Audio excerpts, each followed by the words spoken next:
வணக்கம். நம்முடைய G Gnanasambandan YouTube சேனலில் பார்த்தேன் ரசித்தேன் அப்படின்னு ஒரு அருமையான மிகுந்த வரவேற்பை பெறுகிற ஒரு நிகழ்ச்சியை நம்ம தொடர்ந்து கொடுத்துக்கிட்டே இருக்கோம். அதில் குறிப்பாக பழைய படங்கள் போடுற போது அதை பார்க்குறவங்களுக்கு ரொம்ப பெருமையாகவும் மகிழ்ச்சியாகவும் இருக்குது. உலக நாடுகளில் இருக்க பல தமிழர்கள் நாங்கள் அந்த படத்தை பார்த்த மாதிரியே இருக்குங்க அப்படின்னு சொல்கிறாங்க. எல்லாருக்கும் நம்முடைய நன்றியை தெரிவிச்சுக்கிறோம். இன்றைக்கி நாம் பார்க்க போகிற படம்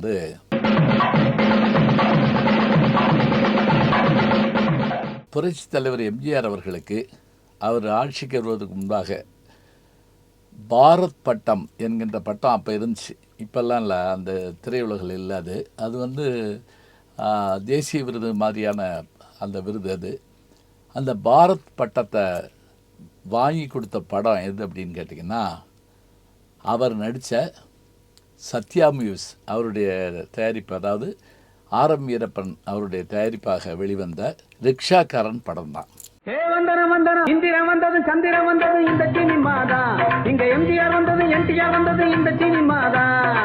எம்ஜிஆர் திமுகவிலிருந்து வெளிவந்து அந்த கட்சி ஆரம்பிக்க போகிறாரு. இன்னும் அதை செய்யலை. அப்படியான ஒரு சூழல் இருந்த நேரத்தில், பரபரப்பான சூழலில் எம்ஜிஆர் ரிக்ஷாக்காரனாக நடிக்கிறார்.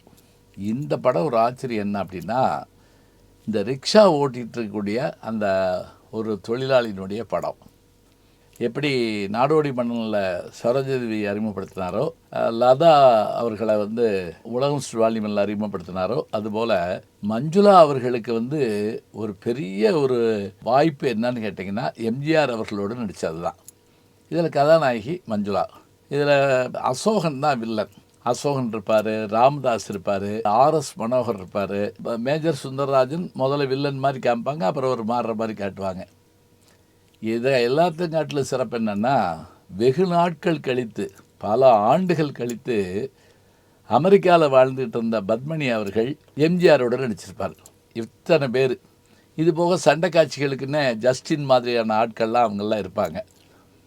இது தவிர என்ன அப்படின்னு பார்த்தீங்கன்னா, அவருக்கு எப்போதும் இந்த நகைச்சுவைக்காக இருக்கக்கூடிய தேங்காய் சீனிவாசன், ஐசரி வேலன், அதே போல் இவருக்கு பிடிச்ச ஒளிப்பதிவார் யாருன்னு எம்ஜிஆருக்கு வி. ராமமூர்த்தி அவர்கள். அவர் தான் இதில் கேமராமேன். அடுத்ததாக பாடல்கள் யாருன்னு கேட்டால், வாலியும் அவினாசி மணியும் பாட்டு எழுதியிருக்காங்க. இசையமைச்சிருக்கவர் மெல்லிசை மன்னர் விஸ்வநாதன்.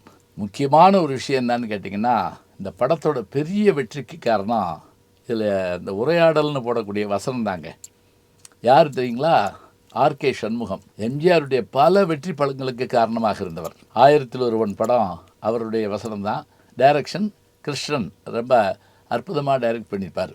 பிரம்மாண்டமான படம்னு சொல்லுவாங்க இல்லையா, அது மாதிரி அருமையான பாடல்கள், அற்புதமான வசனம், அதுக்கு மேலே என்ன காட்சி அமைப்பு, புதுமுகம், எல்லாத்துக்கும் மேலே ஆர்.எம். வீரப்பனுடைய செலவை பார்க்காத தயாரிப்பு. சரி, இந்த படத்தோட கதை என்ன அப்படின்னு பார்த்திங்கன்னா, இந்த படம் ஆரம்பிக்கிறப்பவே சென்னையில் இருக்கக்கூடிய ரிக்ஷாக்காரர்களுக்கு ஒரு போட்டி நடந்து, அந்த போட்டியில் யார் ஜெயிக்கிறாங்களோ அவங்களுக்கு பரிசு கொடுக்கப்படணும்னு ஆரம்பிக்கும். இப்போ ஆச்சரியமாக அந்த கேமரா இது பண்ணியிருப்பாங்க. வரிசையாக நிற்பாங்க ரிக்ஷாக்காரர்கள். எம்ஜிஆர் நிற்பாருங்க. எம்ஜிஆரை தனியாக காட்ட மாட்டாங்க, போகிற போக்கில் காட்டுவாங்க. அதான் பெரிய சிறப்பு. இத்தனைக்கும் ஒரு படம் நினச்சிக்கங்க, உங்களுக்கு தெரியும், யார் டைரக்ட் பண்ணாலும் அது எம்ஜிஆர் தான் டைரக்ட் பண்ணுவார். அந்த டைரக்ஷன் அவரை கேட்காம ஒரு வாரத்தை கூட செய்ய முடியாது. அது போகிற போக்கில் கேமரா அப்படி தாண்டிட்டு போகும். அப்புறம் அந்த பேர் சொல்லுவாங்க இல்லையா, அப்போ தான் கரெக்டாக அவருடைய முகத்தை காட்டுவாங்க. மகாலிங்கம், முத்து, செல்வம் முதலியோர் கலந்து கொள்ளும் இந்த போட்டியில் இப்போ இதை இந்த திருப்பதி சாமிங்கிறவர் தான் தொடங்கி வைப்பார். 1 2 3ன்னு எம்ஜிஆர் படங்கள்லாம் வருவார், அப்பாவா எல்லாம் வருவார். இப்போ ஆரம்பித்த உடனே சென்னை வீதிகளில் 1970 சென்னை எப்படி இருந்தது அப்படிங்கிறத அவ்வளவு பளிச்சுன்னு அவ்வளோ அழகாக இருக்கும். இது வண்ணப்படம் முக்கியமாக. இப்போ இருக்கிற கேமரா இதுகளை வச்சுக்கிட்டு இந்த ரிக்ஷா போட்டியை காட்டணும். எம்ஜிஆர் ஓட்டுவாருங்க. எம்ஜிஆர் ஓட்டினார்னா தேட்டரில் நான் பார்த்துருக்கேன், அப்படியான ஒரு கைதட்டல் பிச்சுக்கிட்டு போகும். அப்படியே அதில் கூட ஒருத்தர் எம்ஜிஆரை முந்திடுவார். கீழே இருந்து கடுமையாக வைவாங்க அவரை. தரையில் படம் பார்த்துக்கிட்டு இருக்கவேன். அப்புறம் வழக்கப்படி எம்ஜிஆர் என்ன பண்ணுவார்னா, உண்மையிலேயே இதில் கிராஃபிக்ஸ் கிடையாது, எதுவுமே கிடையாது. திடீர்னு வேகமாக போகிறமெல்லாம் காட்ட மாட்டாங்க. எம்ஜிஆர் ரொம்ப வேகமாக அதை அழுத்தி கொண்டு வந்து அப்படி அதை அப்படி ஃபஸ்ட் ப்ரைஸ்க்கு வருவாருங்க. இப்படி ஃபஸ்ட் ப்ரைஸ் வந்து அவர் வாங்குறாருங்கிறதெல்லாம் கட்டலாம் கதையை அங்கனக்குள்ளேயே தொடங்குவாங்க. அதுதான் பிரமாதமாக இருக்கும். அப்போ இந்த ரிக்ஷாவை வந்து ஓடிக்கிட்டு இருக்க நேரத்துலையே ஒருத்தன் குழந்தைய தூக்கிட்டு ஓடிட்டுருப்பாங்க. அப்படி ஓடிட்டுருக்கப்போ அவனை ஒரு கார் விரட்டி வரும். விரட்டி வர்றதோடு மட்டும் இல்லை, அதுக்குள்ளே வில்லன் அசோகன் வந்து எப்போ பார்த்தாலும் அவருடைய ஸ்டைல் என்னன்னு இந்த புருவத்தை திருவி, எல்லோரும் மீசியை தானே திருவாங்க, இவர் புருவத்தை திருவிட்டே இருப்பார். இந்த இது முடிஞ்ச உடனேயே அங்கே கரெக்டாக அசோகன் இறங்கி அவனை ஏதோ சொல்லி டமான் சுற்றுவாருங்க. அந்த குழந்தை அழுதுகிட்டு நிற்கும், அவன் கீழே விழுந்து செத்து போவான். எம்ஜிஆர் ரிக்ஷாவில் இருந்தே அதை பார்க்குற மாதிரி ஒரு காட்சி காட்டுவாங்க. அதை காட்டில் அருமை என்னன்னா, இப்படி இவங்க விரட்டி ஓடுற போது ஒரு கார் கிராஸ் பண்ணும். அந்த காரில் ஒருத்தர் உட்காந்துருப்பார். அவர் யாருன்னு கேட்டால் வழக்கறிஞர், முக்கியமான வழக்கறிஞர் மேஜர் சுந்தரராஜன். அவர் கண்ணுக்கு எதிராக பார்ப்பார் இவன் சுடுறதையும் அவன் விழுகிறதையும் அந்த பிள்ளை அனாதை நிற்கிறதையும். எம்ஜிஆர் பரிசு கூட வாங்க மாட்டாருங்க. வேகமாக ஓடி அங்கே போய் பார்ப்பார். அதுக்குள்ளே அவங்க என்ன பண்ணுவாங்கன்னா, குழி தோண்டி அந்த உடம்பு அதுக்குள்ளே போட்டு அதில் பெட்ரோலை ஊற்றிட்டு எரிச்சிட்டு அப்படி கிளம்பிடுவாங்க. எல்லோரும் சுற்றி நின்று பார்ப்பாங்க. எம்ஜிஆர் போய் என்ன செய்வார், அந்த குழந்தைய மாத்திரம் பார்த்துட்டு தூக்கிட்டு அப்படியே வருவார். இப்போ பாருங்கள், படம் ஆரம்பிக்கிற போதே ஒரு வேகத்தோடு ஆரம்பிக்கணுங்கிறதுக்கு இதுதான் ரொம்ப சிறப்பானது. சரி, அடுத்து என்ன அப்படின்னு பார்த்திங்கன்னா, இப்போ இவர் என்ன பண்ணுவார், அந்த குழந்தைய தூக்கிட்டு அந்த வழக்கறிஞர் வீட்டுக்கே போவார். போய் நீங்கள் வந்து இதுக்கு வாதாட போகிறீங்க, இந்த கொலையாளிக்காக நீங்களும் நேராக பார்த்துருக்கீங்க, உங்கள் காரில் வந்திருக்கீங்க, இது நீங்கள் வாதாடக்கூடாது அப்படின்னு சொல்லுவார். வரலீங்க, ஒரு கொலையாளிக்காக நீங்கள் வக்காலத்து வாங்கி வாதாட வேண்டாம் கேட்டுக்கு வந்தேன். என்ன என் தொழில் வந்து என் கட்சிக்காரனை காப்பாற்றுறதான். எனக்கே நீ தர்மோபதேசம் பண்றியா? தான் கட்சிக்காரன் குற்றவாளியோ நிரபராதியோ அதை பத்தி வக்கீலுக்கு கவலை இல்லை. தான் எடுத்துக்கிட்ட வழக்கில் வெற்றி அடையிறதான் ஒரு வக்கீலுடைய தர்மம். நீ போ அப்படின்றாரு. உடனே அவர் என்ன செய்வார், சரி நடக்கட்டும் அப்படின்ட்டு. இந்த இடத்துலலாம் வசனம் பிரமாதமாக இருக்குங்க. ரெண்டு பேரும் பேசுகிற வசனங்கள் அவ்வளோ அருமையாக இருக்கும். பிறகு குழந்தைய தூக்கிட்டு வந்துடுவார். தூக்கிட்டு வந்து வச்சுருப்பார்ல, அதுக்குள்ளே இவர் போகிறப்பயே அங்கே அந்த கொலகாரை உட்காந்துருப்பான். யார், அந்த அசோகன் வந்து கரெக்டாக அந்த வக்கீல்கிட்ட உட்காந்துருப்பான். என்னன்னு கேட்டால், அந்த வக்கீலுக்கும் அவனுக்கும் என்ன தொடர்புன்னா, அவங்க அக்காவை தான் அவர் கல்யாணம் பண்ணியிருப்பார். மாமா முறை, என் மருமகனை காப்பாற்றாமல் யாரை காப்பாற்றுவேங்கிற மாதிரி அவர் சொல்லிட்டு இருப்பார். இந்த குழந்தை நடந்த விஷயத்தை இது பண்ணுறதுக்கு எம்ஜிஆர் வந்து கோர்ட்டுக்கே போவார் சொல்கிறதுக்காக. போனால் அங்கே வந்து வழக்கறிஞராக இவர் சுந்தரராஜன் இருப்பார். இந்த கோர்ட்டில் இந்த வழக்கறிஞர்கள் பேசுகிற பேச்சு ஆச்சரியமாக இருக்கும். அவர் சொல்லுவார், எப்படி யுவரான, நான் இந்த வாதங்களுக்கு பதிலளிக்க போவதில்லை. இந்த வழக்கே தவறான அடிப்படையின் மீது ஜோடிக்கப்பட்டிருக்கிறது என்பதை மட்டும் எடுத்துக்காட்ட விரும்புகிறேன். இந்த குழந்தையோடு எம்ஜிஆர் வந்த உடனே அங்கே பெரிய பார்ட்டி நடக்கும். அதுவும் நினச்சதை சாதிச்சு முடிச்சாச்சு அப்படிங்கிற மாதிரி சொல்லிவிட்டு அந்த பார்ட்டியில் இது பண்ணுற போது ஒரு பாட்டோடு ஆரம்பிக்கும். எப்படி, அங்கே சிரிப்பவர்கள் சிரிக்கட்டும் அது ஆணவ சிரிப்பு, இங்கு நீ சிரிக்கும் புன் சிரிப்போ ஆனந்த சிரிப்பு. அங்கே சிரிப்பவர்கள் சிரிக்கட்டும் அது ஆணவ சிரிப்பு. இதில் ஒரு அழகான டைரக்ஷன் என்ன தெரியுங்களா, எம்ஜிஆர் இந்த குழந்தைய எப்படி தூக்கி போட்டுக்கிட்டே அந்த பாட்டு பாடுவார். அங்கே அரகுர ஆடையில் ஒரு நடிகை, வழக்கறிஞராக அவர் கூட இருக்கவங்களும் அந்த நடிகையை அப்படி தூக்கி போட்டுக்கிட்டு இருப்பாங்க. அதாவது அங்கே ஒரு காம களியாட்டம் நடக்குது, இங்கே இந்த குழந்தையோடு அவர் இருக்கிறார். இப்படி தான் கதை இதாகும். இனி அடுத்து இந்த குழந்தையோடையே அவர் ட்ராவல் பண்ணார்னா கதைக்கான வேகம் கெட்டு போகும். சரியாக என்ன பண்ணுவாங்க தெரியுங்களா, அந்த குழந்தையை கொண்டு ஒரு அனாதாசிரமத்தை சேர்த்து விடுவார் அவர். நாங்கள் எங்கள் குழந்தை மாதிரி பார்த்துக்குறோம் அப்படின்னோடனே இவர் மீண்டும் அந்த முரட்டு சிங்கிள் மாதிரி ஆயிடுவார். ஏன்னா அப்படி இருந்தால் தானே கதாநாயகியை சந்திக்க முடியும், காதலிக்க முடியும், அதெல்லாம் இருக்கும். இதுக்கு இடையில் அசோகனுக்கு இன்னொரு வேலை என்ன அப்படின்னா, பெண்களை எல்லாம் கடத்தி இந்த அரபு நாடுகளுக்கோ வெளிநாடுகளுக்கு ஏற்றுமதி பண்ணிக்கிட்டு இருப்பாப்புல. பெண்களை கடத்தி ஊசி போட்டு கடத்திக்கிட்டு இருப்பாப்புல.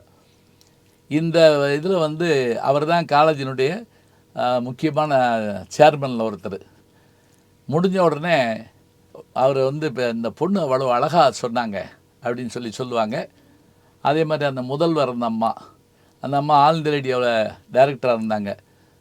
இப்போ அசோகன் உடனே என்ன பண்ணுவார்னா, இந்த பெண்ணு அழகியாக இருக்கா, நம்ம காலேஜில் தான் படிக்கிறா அப்படின்னு தெரிஞ்சோடனே இவளை கடத்தி விற்கணும்னு ஒரு திட்டம் போட ஆரம்பிச்சிடுவாங்க. இது ஒரு பக்கம் இருக்கும். இந்த பொண்ணு அந்த கதாநாயகி மஞ்சுளா அந்த கப்பை வாங்கிட்டு வீட்டுக்கு போக வருவாங்க. அப்போ சைக்கிள் ஸ்டாண்டுக்கு வருவாங்க. சைக்கிள் ஸ்டாண்டில் இதே காட்சி தான் பின்னாடி பாட்ஷாவில் வச்சுருப்பாங்க. அதில் இவங்க வந்தோடனே ரிக்ஷா அப்படிம்பாங்க. யாருமே பேச மாட்டாங்க.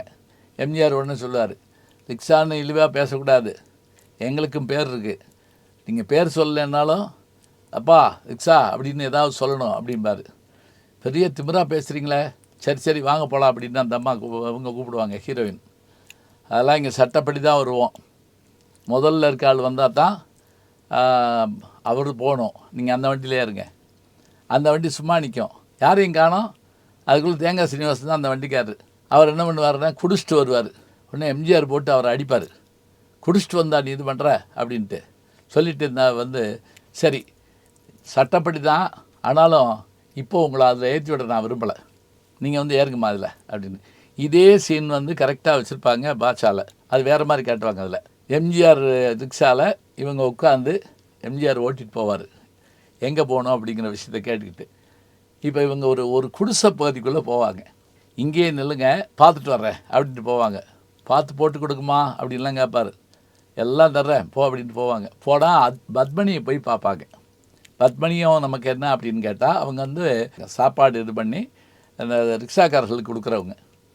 எம்ஜிஆர் அங்கங்கே அந்த இதெல்லாம் பண்ணுவார், குடிச்சிட்டு வரணும் அடிப்பார், காசு கொடுக்காதவங்களாம் செய்து பண்ணுவார். இந்த பத்மனிக்கு ஆதரவாக இருப்பார். அதெல்லாம் போகிற போக்கில் காட்டுவாங்க. இப்போ இங்கே வந்து நீ ஏன் வந்த, நீ யாருன்னு தெரியக்கூடாது, இல்லைம்மா நீங்கள் அம்மான்னு எனக்கு தெரியணும் அப்படி இப்படின்னு இவங்க பேசிகிட்டு இருப்பாங்க. அதுக்குள்ளே இந்த பெண்ணை கடத்தணுங்கிற விஷயத்துக்காக அசோகன் அனுப்பின ஆட்கள் உட்காந்துருப்பாங்க. அந்த பொண்ணு இங்கே தான் வருது, வாங்கடா போவோம் அப்படின்னு ராம்தாஸும் மற்றவங்களும் போவாங்க. போன உடனே அந்த அவங்கள மஞ்சுளாவை பின்பக்கம் அனுப்பிட்டு இவங்க கதை திறப்பாங்க. எங்கே அந்த பொண்ணுன்னா அதுக்குள்ளே ஒடியாந்து எம்ஜிஆர் ரிக்ஷாவில் ஏறிட்டு வேகமாடு ஏம்மா இருங்கம்மா அப்படின்ட்டு முறை சொல்லி படிச்சுக்கிட்டு இருப்பார். ஞாபகம் வச்சுக்கோங்க, அவர் திமுகவில் இருந்தாருங்கிறதுக்காக அப்படி அமுக்குவார். வண்டி ஓடாது. என்னம்மா போகிறது காட்டில் வந்தப்போ வெயிட்டு கூட இருக்கீங்க, என்னது அது அப்படின்ட்டு இது பண்ணுவார். திருப்பி பார்த்தா ரிக்ஷாவினுடைய சைக்கிள் கம்பியில் குச்சியை கொடுத்து நிப்பாட்டுவாங்க. யார்ப்பா நீங்கள் என்ன விளையாடுறீங்க அப்படின்னு பார்ப்பல. நீ இங்கேருந்து போக முடியாது, இந்த பொண்ணை இறக்கி விட்டுருங்க. வேறு பேசஞ்சர் ஏற்றிட்டோம்னா அவங்களுக்கு பாதுகாப்பு நான் தான், சும்மா விளையாடாதீங்கப்பா போவோம். அதுக்குள்ளே அவர் யார் தெரியுமா, அவரை கண்டால் போலீஸே நடுங்கும் அப்படிம்பாங்க. இன்னும் காலங்காலத்தில் வந்து நகைச்சுவை சொல்லிக்கிட்டு போங்கப்பா போங்க அப்படிப்பாப்புல. சொல்லி முடித்தோடனே அதுக்குள்ளே சண்டை வந்துடும். இந்த சண்டை தமிழ் படத்துலேயும் எந்த படத்துலையும் கிடையாதுங்க. அதுதான் இதில் பெரிய சிறப்பு. தமிழ் படத்தில் மட்டும் இல்லை, வேறு எந்த நான் பார்த்த படங்கள்லேயுமே கிடையாது. அது வந்திருந்தால் இதுக்கு பிறகு தான் வந்திருக்கணும். எப்படி அப்படின்னு பார்த்தா, அதாவது கதாநாயகியை உட்கார வச்சுக்கிட்டு சைக்கிள் ரிக்ஷாவை ஓட்டிக்கிட்டு கையில் அவங்க அடித்து அந்த கம்பை பிடிங்கிட்டு 2 கையிலையும் கம்பை சுற்றிக்கிட்டு அத்தனை பேரையும் அடிப்பார். அப்புறம் ரிக்ஷாவை நிப்பாட்டிட்டு கீழே இறங்கி அதுக்குள்ளே இவங்க இறங்கி ஓடுவாங்க. அவங்க பத்மனி நீ ஓடிடு அப்படிம்பாங்க. இப்போ அதே மாதிரி இது பண்ணோடனே இந்த ரிக்ஷா வச்சு அடித்து எல்லாத்தையும் அது பண்ணிடுவார். போலீஸ் வந்து என்ன செய்யும்னா எம்ஜிஆரை பிடிச்சிட்டு போயிடும், இவர் தான் கலெக்டாக பண்ணார் அப்படின்னு. கோர்ட்டுக்கு போனால் இப்போ வழக்கறிஞராக இருந்த சுந்தரராஜன் நீதிபதியாக உட்காந்துருப்பார். எம்ஜிஆருக்கு அப்படியே அதிர்ச்சி ஆகும், என்னடா அது இவர் உட்காந்துருக்கார் அப்படின்ட்டு. அதில் கேள்வி மேலே கேள்வி, எதுக்காக நீ வந்து அந்த ராம்தாஸை காமிச்ச அவரையே அடித்த, அவர் என்னங்க பொண்ணு வந்து வம்பிழுத்தாரு, நான் வந்து அடிக்காமல் என்ன செய்கிறது அப்படின்னு. நீ சட்டத்தை கையில் எடுக்கக்கூடாது அப்படின்னு. ஆமாம், சட்டத்தை கையில் எடுக்கிறவங்களாம் என்ன செய்கிறாங்கன்னு எனக்கு தெரியும் அப்படின்னு எம்ஜிஆர் சொல்கிறப்ப அங்கே அவர் சுந்தரராஜனுக்கு காமிச்சிக்கிட்டே இருப்பாங்க. சரி, இப்போ உனக்கு 2 மாதம் ஜெயில் அல்லது 250 ரூபா ஃபைன் சொல்லு. அதுக்குள்ளே இது சொல்லிக்கிட்டு இருக்கப்பவே நான் இதெல்லாம் நடந்ததுக்கு ஏதாவது சாட்சி இருக்கா? இருக்குது அப்படின்னு சொல்லிட்டு இருக்கப்ப யார் சொல்லுவா? உடனே பத்மினி வருவாங்க. வந்து நான் சாட்சி சொல்கிறேன்னு சொன்ன உடனே அவங்கள பார்த்த உடனே மேஜர் சுந்தரராஜன் அப்படியே ஒரு அருள்வார். இவங்க எப்படி இங்கே வந்தாங்க? அவரை பார்த்து இந்த அம்மா அரளும். ஆமாங்க, நடந்ததெல்லாம் உண்மைதான், இந்த தம்பி சொல்கிறது உண்மைதான்னு சொல்லிட்டு இருக்கப்ப அதெல்லாம் சரி, உன் வீட்டுக்கு வந்த அந்த பொண்ணு யார் அப்படின்னு கேட்பாங்கல்ல. அதுக்கு மேலே என்னால் ஒன்றும் சொல்ல முடியாதுன்ட்டு அவங்க போயிடுவாங்க. இப்போ எம்ஜிஆருக்கு ஃபைன் போடுவாங்க, 250 ரூபா கட்டுறியா 2 மாதம் செய்யலான்னு. அவனை எம்ஜிஆர் சொல்லுவார், ஐயா அவதாரம் வேணாங்க, ஜெயில் தண்டனை கொடுங்க. என்ன இப்போ ஒரு நல்ல காரியத்துக்காக ஜெயிலுக்கு போனதா இருக்கட்டுமே, அப்படியே செய்யுங்க. வெளியே வந்தோடனே ஒரு போலீஸ் வந்து உங்களுக்காக படம் கட்டியாச்சு, இதுல இருக்க அவர் அட்ரஸ், உங்களை பங்களாவில் வந்து பார்க்க சொன்னாரு, போய் பாருங்க. எம்ஜிஆர் அங்கே போவாருங்க. இப்போ அவருக்கு இவருக்கு இடையில் நடக்கிற பேச்சு அருமையாக இருக்கும். எனக்கு எதுக்கு படம் கட்டிங்க, இந்தாங்க இந்த படம் அப்படிம்பாரு. இல்லைப்பா நீ உண்மையை தான் சொல்லியிருக்க அப்படின்ட்டு. சந்தர்ப்ப சூழ்நிலை நான் என்ன பண்ணுறது? இல்லைங்க அப்படி சொல்லாதீங்க, கொலை நடந்தது நேரில் பார்த்தோம், நீங்கள் ஏன் அன்றைக்கி வந்து தப்பாக வாதாடினீங்க அப்படின்னு. என்ன செய்கிறதுப்பா, நான் என் கட்சிக்காரனை காப்பாற்றணும். இல்லை அப்படிலாம் இல்லை. நடத்தி காட்டினார் மகாத்மா. அவர் வக்கீலா இருந்த போது அவருக்கு உயிரான நண்பர் ஒருவர் குற்றம் செய்துட்டு மகாத்மா கிட்ட வந்து தனக்காக வாதாடும்படி கேட்டுக்கிட்டாரு. நான் படித்த சட்டம் அதுக்காக இல்லைன்னு சொல்லி மகாத்மா மறுத்தாரே, உங்களுக்கு ஞாபகம் இருக்கா? எம்ஜிஆர் கேட்பார், நான் மகாத்மா இல்லையேப்பா அப்படிம்பாரு மேஜர் சுந்தரராஜன். நீங்கள் மகாத்மா ஆக வேண்டாம், ஆனால் சராசரி மனிதா இருக்கலாம்ல அப்படிம்பார். இந்த பாருங்கள், சண்டை காட்சியில் கைதட்டுவாங்கன்னு கேள்விப்பட்டிருக்கோம். அதே மாதிரி காமெடி காட்சியில் கைதட்டுவாங்க.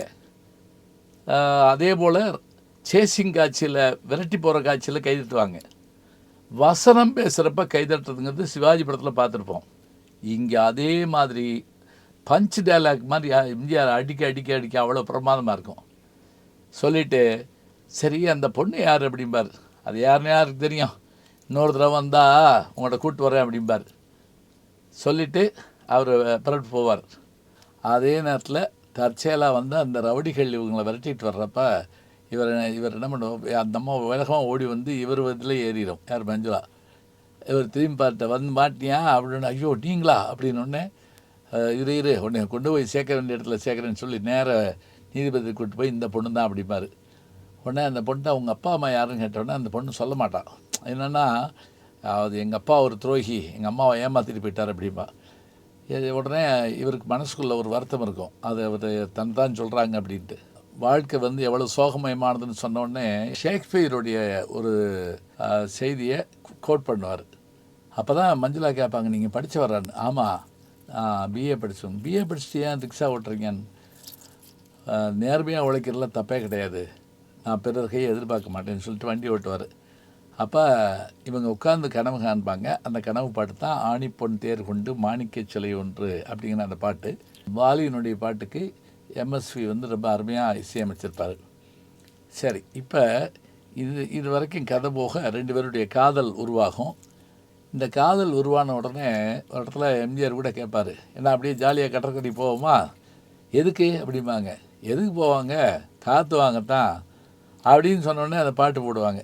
கடலோரம் வாங்கிய காற்று குளிராக இருந்தது நேற்று அப்படின்னு சொல்லிட்டு எம்ஜிஆர் பாடுற பாட்டாகவும் அது மஞ்சுளாவும் அவரும் பாடுற பாட்டாக காட்டுவாங்க. அதை இப்போ கதையினுடைய வேகம் எப்படி பிடிக்கும்னா, பத்மினி யார் அப்படிங்கிறப்ப அவங்க நேராக போய் அந்த நீதிபதியை சந்திக்க போவாங்க. அதுக்கு முன்னாடி இவங்க கேட்பாங்க, எம்ஜிஆர் கேட்பார், இந்த பொண்ணு வந்துட்டு போகிறாள், இவ யார்? உங்கள் மகளா? என் மக இல்லை. யார் மக? என் தோழியோட மக. உங்கள் தோழி யார் அப்படின்னோடனே ஃபோட்டோ எடுத்து காமிப்பாங்க. இவங்க உங்கள் தோழியா அப்படின்னோடனே அது என்னன்னு கேட்டால் அதுதான் அவருடைய அக்கா, எம்ஜிஆருடைய அக்கா. இவங்க எப்படி செத்தாங்க அப்படின்னு கேட்பாங்க. ஒன்றும் இல்லை, ஒரு வக்கீல் ஒருத்தன் ஏமாற்றிட்டு அதோடு மட்டும் இல்லை, கல்யாணம் பண்ணிவிட்டு அவளுக்கு விஷம் கொடுத்து கொண்டு விட்டான். இப்போ அந்த பிள்ளை செத்து போயிடக்கூடாதுங்கிறதுக்காக பிள்ளையை கொண்டு வந்து என்கிட்ட கொடுத்துட்டு என் மடியிலே அவள் செத்து போயிட்டான். அந்த பிள்ளையைத்தான் நான் வளர்க்குறேன் ஊருக்கு தெரியாமல். அந்த பிள்ளை தான் இந்த பிள்ளை, என் அக்கா மகளா அவங்க அப்படின்னு சொல்லிட்டு அந்த பாவியை நான் சும்மா விட மாட்டேன் அப்படின்னு சொல்லிட்டு இருப்பார். இப்போ இதுக்குள்ளே எப்படியாவது மஞ்சுளாவை கடத்தணுங்கிறதுக்காக அசோகன் தன்னுடைய குழுவோட எக்கச்சக்கமாக முயற்சி எடுத்து அவங்கள அதே மாதிரியே அந்த இதெல்லாம் பேசிக்கிட்டு இருக்கப்ப எல்லோரும் போய் நேராக நீதிபதியை போய் பார்க்க போயிடுவாங்க. யாரை? சுந்தரராஜனை. பத்மினி ஒரு பக்கம், எம்ஜிஆர் ஒரு பக்கம். இவங்க போய் எம்ஜிஆர் நீ தானே என் அக்காவை கொன்னவன் அப்படின்னு சொல்லிட்டு நான் அடிக்க போவார். அந்த நேரம் திடீர்னு ஒரு துப்பாக்கி சுடுற சத்தம் கேட்கும். பார்த்தா சுட்டுட்டு ஓடுறவங்க யாருன்னு பார்த்தா மஞ்சுளா. என்னடா இது அப்படின்னா, ஒருவேளை அவன் அம்மாவை கெடுத்ததுக்காக சுட்டுட்டாரோ அப்படின்னு நினைப்பாங்க. அப்படியே ஓடிடுவாங்க அவங்க. அதுக்குள்ளே எம்ஜிஆர் போவார். எம்ஜிஆரை வந்து இந்த வில்லன் கோஷ்டி பிடிச்சிக்கிடுவாங்க. ஒரு பக்கம் மஞ்சுளாவை கடத்துறதுக்கு ஏற்பாடு. ஏன் வந்து இவங்களை கொன்னாங்கிறது. ஆனால் இவர் சாக மாட்டார். அதுக்குள்ளே என்ன பண்ணுவார்னா, தான் செஞ்ச தப்புக்கெல்லாம் இது பண்ணுற மாதிரி தான் பதவியை ரிசைன் பண்ணுறேங்கிறத எழுதி கொண்டு போய் நீதிபதி கொடுத்து வந்துடுவார். இப்படி அடிபட்டு காயப்பட்டு அவர் கிடப்பார். இதுக்குள்ளே இந்த மஞ்சுளா யார், ஏன் சுட்டாங்க, அவங்கள வந்து ஒரு இதில் வச்சு கடத்தி கடலில் கொண்டு போகிறத பார்ப்போம். இப்போ அவங்கள மீட்டெடுக்கணும். இந்த மீட்டெடுக்கிறதுக்காக என்ன நடக்குதுன்னா, எம்ஜிஆர் வந்து ஒரு அற்புதமான மாறுவேஷம் போட்டு, இப்போ நம்ம சங்கர் படத்துலலாம் சொல்கிறோம், 18வது ரீடில் போய் பாட்டு வைக்கிறாங்களே அப்படின்னு சொல்லி, அண்டங்காக்கா கொண்டக்காரிங்கிறாங்க. அது மாதிரி இதில் கரெக்டாக படம் முடிய போகிறப்ப எம்ஜிஆர் பெரிய மீசையோடு வந்து இவங்களுடைய கோஷ்டியோட தேங்காய் சீனிவாசன், ஐஸ்வர்யாலன் எல்லாரோடையும் வந்து ஜோதிலட்சுமியோட அவர் ஆட்டம் போடுவார். பம்பை உடுக்க ஹெட்டி பரிவட்ட மேலே ஹெட்டிங்கிற அந்த பாட்டு. இந்த படத்தில் நகைச்சுவை பகுதிக்காக அதாவது ஷோ இருப்பார். அவர் யாருன்னா மேஜர் சுந்தரராஜன் நீதிபதி. அவர் தான் வளர்த்தாருமாங்க. கொஞ்சம் ஓல்டு கெட்டப்பில் வருவார். அவர் கூட வந்து தேங்காய் சீனிவாசன் அவருக்கு சேர்க்காரர். ஐஸ்வர்யாலன் பியூட்டி பார்லர் வச்சுருப்பார். அப்புறம் உசலமணி, குண்டு கருப்பையா இவங்கெல்லாம் வருவாங்க. இது எல்லாமே என்னன்னு கேட்டிங்கன்னா, இந்த கதைக்கு அதுக்கும் சரியாக ஒட்டாத மாதிரி இருக்கும். இருந்தாலும் கூட அங்கங்கே அந்த சிரிப்புக்காக சேர்த்துருப்பாங்க, அவ்வளோதான். இவங்க எல்லாரையும் ஒன்று சேர்த்து அந்த பாட்டில் ஆட வச்சுருப்பார் எம்ஜிஆர். இப்போ இந்த பாட்டு முடிஞ்ச உடனே சண்டை ஆரம்பிச்சிடும். எல்லாரோடையும் எம்ஜிஆர் சண்டை போடுவார். அப்போ இந்த சுருள்வாள் சண்டைங்கிறது எப்படி முதல்ல ரிக்ஷாவில் ஒரு சண்டையோ அது மாதிரி இதுவும் முக்கியமான சண்டை. இது எல்லாம் முடித்த உடனே இதுக்கு நடுவில் என்ன அப்படின்னா, ஜெயிலுக்கு போயிருந்த பத்மினியினுடைய கணவன் அந்த மனோகர் அவர் வந்துடுவார். அவர் வந்தோடனே அவரும் சேர்ந்து இந்த பிள்ளையை கொல்ல பார்ப்பார். யாரை? மஞ்சுளாவை, கதாநாயகியை கொல்ல பார்ப்பார். மஞ்சுளாவை மகளை கொல்ல பார்க்குறாருன்னு சொன்ன உடனே அவளை எப்படி காப்பாற்றுறதுன்னு யோசிப்பாங்க. இதுக்கெல்லாம் விடை காண்ற மாதிரி கடைசியில் எல்லாத்தையும் அடித்து போட்டு எம்ஜிஆர் வந்து அசோகனை சண்டை போடலான்னு போகிறப்ப மனோகர் வந்துடுவார். அவனை அடி அப்படின்னொடனே முடியாது அப்படின்னொடனே, ஏன்டா நீ ஏன்ட்ட தானே சம்பளம் வாங்குறேன்னு. அதெல்லாம் பழைய கதை, நான் இப்போ திருந்திட்டேன், ஏன்னா இந்த பொண்ணு யாருங்கிறது எனக்கு தெரியும் அப்படின்னு சொல்லிட்டு எம்ஜிஆரோட அவர் சேர்ந்துருவார். இந்த சண்டைக்கு நடுவில் அந்த மஞ்சுளாவை சுட்டுப்பிடுவாங்க. இப்போ எம்ஜிஆர் வந்து என்ன பண்ணுவார், பார்த்துட்டு பாவம் இது யாருன்னு பார்த்தா எப்போவுமே இவங்களோட இருந்த பொண்ணு, அந்த அங்கே சிரிப்பவர்கள் சிரிக்கட்டும் ஆணவ சிரிப்புங்கிற பாட்டில் ஆடின பொண்ணு தான் அந்த பொண்ணு, ஜெயக்குமாரின்னு ஒரு நடிகையானவங்க. இப்போ அது சொல்லிவிட்டு இப்படி போய் இப்படி முகத்தை இது பண்ணுவார். அந்த மஞ்சுளா முகம் இருக்காது, அவங்க முகம் இருக்கும். அதாவது மஞ்சுளா மாதிரி உருவாக்கி அவங்கள வச்சு சுட வைக்கிறது மாதிரி காட்டுவாங்க. இப்போ இதெல்லாம் முடிஞ்ச உடனே அசோகன் செஞ்ச தப்புக்காக அவர் கைது செய்யப்பட்டு கொண்டு போகப்படுவார். மஞ்சுளா தன்னுடைய அக்கா மக தான் தெரிஞ்ச உடனே அவங்கள வளர்த்த பத்மினிக்கும் மனோகருக்கு, ஆர்எஸ் மனோகருக்கும் நன்றி சொல்லுவார். அப்படியே இவங்க எல்லாருமா சேர்ந்து இவங்களுடைய திருமணத்துக்கு எல்லாரும் ஒத்துக்கிடுவாங்க. பழைய பாட்டை திருப்பி எம்ஜிஆர் அந்த ரிக்ஷாவோடு வர்ற வேகத்தோடு அந்த படம் அப்படியே நிற்கிற மாதிரி முடிப்பாங்க. அது முடிக்கிற வரைக்கும் நமக்கு வந்து யாரும் எந்திரிச்சு போகாத அளவுக்கு உட்கார வச்சுருப்பாங்க. இப்போ நான் சொன்ன மாதிரி ஆர்கே சண்முகத்தினுடைய வசனத்துக்காகவும், வாலியினுடைய பாட்டுக்காகவும், எம்எஸ்வியினுடைய இசைக்காகவும், டிஎம்எஸ், சுசிலா, எல்ஆர்இஸ்வனுடைய அந்த அருமையான பாடல்களுக்காகவும் குரலுக்காகவும் எல்லாவற்றுக்கும் மேலே புதுமுக மஞ்சுளா, அதே போல் ஒரு அடி கூட வாங்காத வில்லனாக வரக்கூடிய அசோகன், எல்லாரையும் போட்டு துவைச்சு துவம்சம் பண்ணக்கூடிய ஹீரோவாக எம்ஜிஆர்.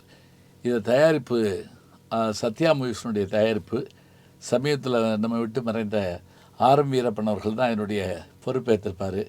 இத்தனை அரிய செய்திகளை கொண்ட இந்த படம் வெளிவந்து 200 நாளைக்கு மேலே ஓடிச்சு. எம்ஜிஆருக்கு பாரத் பட்டம் கிடச்சதையும் நாம் இந்த படத்தில் தான் பார்த்தோம். நேரம் இருந்தால் ரிக்ஷாக்காரன் ஒரு முறை பாருங்கள். நல்ல படங்களை பார்க்குறப்ப அதை உடனே பகிரணுங்கிற ஒரு சந்தோஷம் வருது. நீங்களும் பார்த்து மகிழுங்கள். நல்ல செய்திகளை நாளும் சிந்திப்போம், நாளை சந்திப்போம்.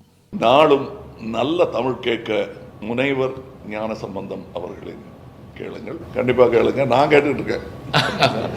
நம்முடைய யூடியூப் சேனலை சேர்ந்து Instagram, Facebook, Twitter, blog, WhatsApp channel என்று அத்தனையிலும் நான் முன்தொடர்ந்து செல்கிறேன். நீங்கள் பின்தொடர்ந்து வாருங்கள்.